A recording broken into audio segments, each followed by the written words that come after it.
ఓం మహాగణాధిపతయే నమః. ఓం గురుభ్యో నమః. ఓం శ్రీమాత్రే నమః.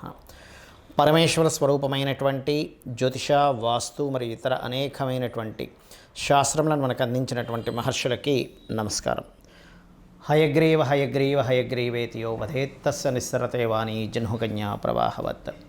అరుణాం కరుణాతరంగితాక్షీం ధృతపాశాంకుశపుష్పబాణచాపాం అనిమాదిభిరావృతాం మయూకైః అహమిత్యేవ విభావయే భవానీం. శ్రీమాత్రే నమః. ప్రేక్షకులకి లలితాంబిక అమ్మవారి యొక్క అనుగ్రహం పరిపూర్ణంగా కలగాలని మనస్ఫూర్తిగా కోరుకుంటూ మనం ఈరోజు చెప్పుకోబోయే టాపిక్ ఏమిటి అంటే, ఫిబ్రవరి 5వ తేదీ నుంచి మే 15వ తేదీ వరకు ఇప్పుడు ప్రస్తుతం గురువు వక్రించున్నాడు. ఆ వక్రగతి పోయి అతను రుజుమార్గంలోకి రావడం జరుగుతుంది, అంటే స్ట్రైట్ అవుతాడు.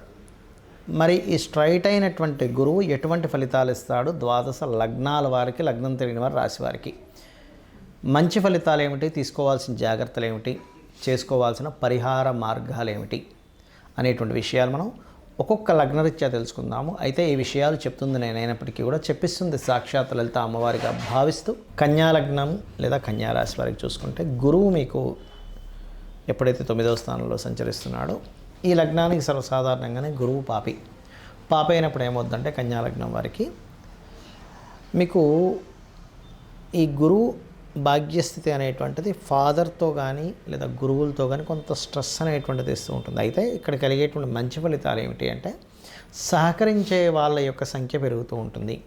సర్వసాధారణంగానే మీకు లగ్నంలో ఎప్పుడైతే కేతువు యొక్క స్థితి ఉందో, ఇది కొంతవరకు ఏదైనా ఒక ప్రయత్నం చేయాలన్నా తెలియని ఒక వైరాగ్యము, విరక్తి, ఇష్టం లేనితనం మిమ్మల్ని ఏదో వెంటాడుతూ ఉంటుంది. అటువంటి స్థితి నుంచి మీకు 3వ స్థానం మీద గురువు యొక్క దృష్టి పడింది కాబట్టి, గురువు దృష్టి అనేటువంటిది ఎప్పుడు కూడా మీరు చేసే ప్రయత్నం, 3వ స్థానం అనేది ప్రయత్నము, తోబుట్టువులు, ఇన్నర్ మైండ్, అభిరుచి అంటూ ఉంటారు.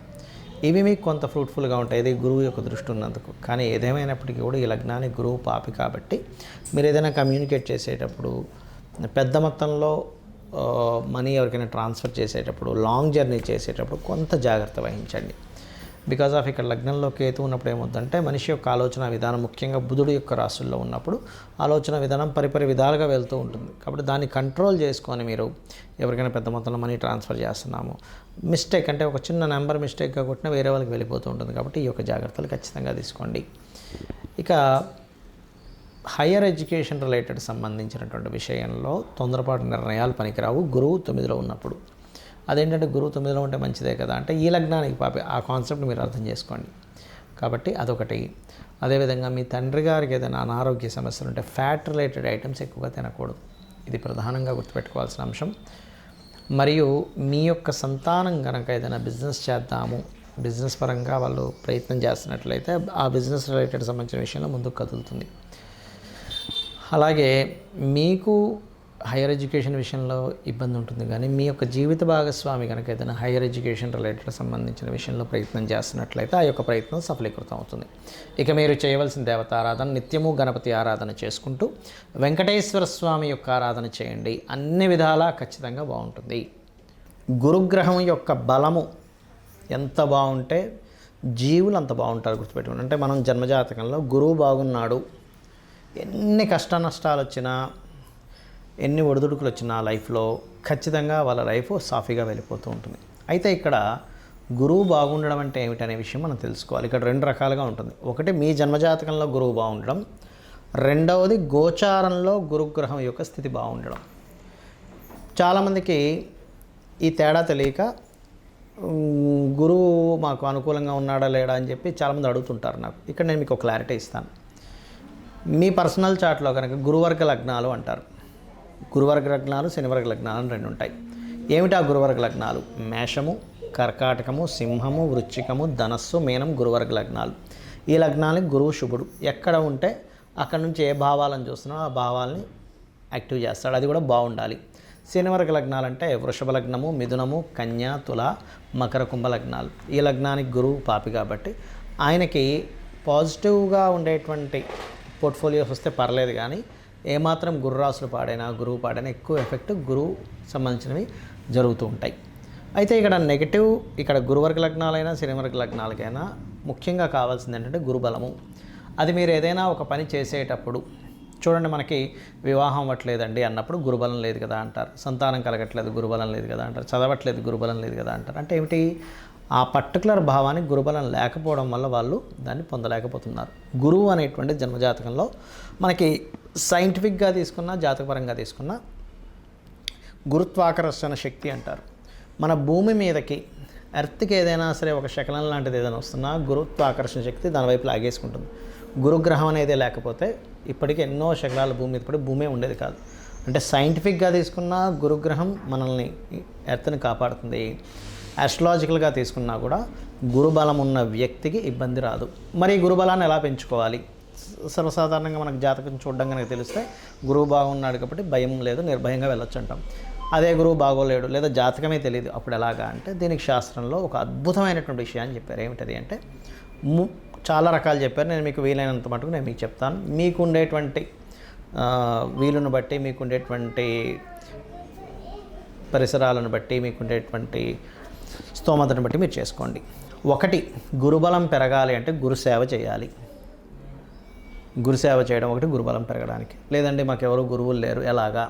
చక్కగా మీరు గంధము ఇంట్లో పూజ చేసేటప్పుడు చక్కగా గంధపు చెక్క ఉంటుంది, గంధం అరగబం అనేటువంటిది ఉంది. చక్కగా గంధం తీసి చక్కగా మీరు పుష్పముతో గంధాన్ని అమ్మవారికి కావచ్చు, మీ ఇష్టదైవం ఎవరైనా సరే గంధంతో ఆ యొక్క మూర్తిని ఆరాధించండి, గంధంతో చేయండి. గంధంతో కనుక మీరు పూజ చేశారంటే కలిగే ఫలితం ఏమిటి? గంధం ద్వారా పుణ్యము వస్తుంది అని చెప్తుంది శాస్త్రం.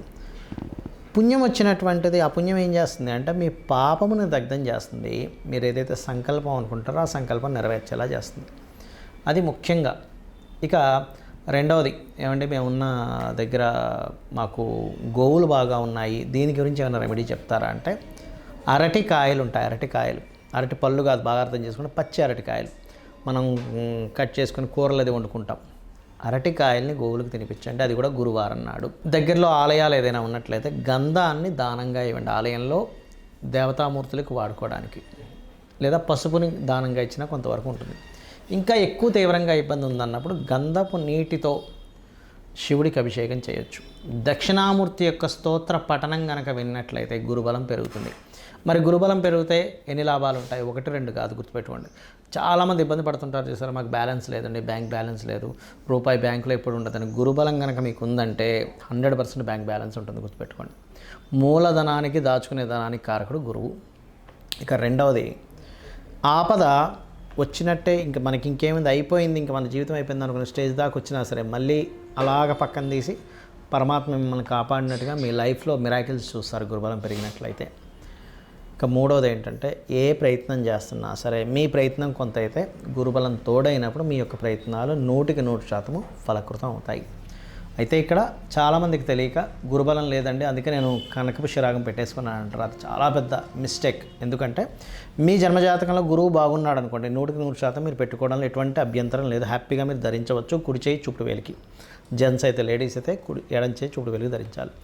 అలా కాకుండా మీ జన్మజాతకంలో గురుగ్రహం బాగోనప్పుడు ధరిస్తే రివర్స్ ఫలితాలు వస్తాయి.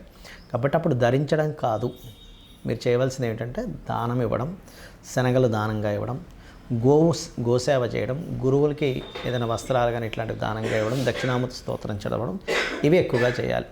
ఇవి మీరు చేశారు, నేను ఇప్పుడు చెప్పినటువంటిది మీరు ఏది పాటించినా భక్తి శ్రద్ధలతో 100% మీకు గురువు అనుగ్రహం కలుగుతుంది. మీ జీవితం అద్భుతంగా సాగుతుంది. శ్రీమాత్రే నమః.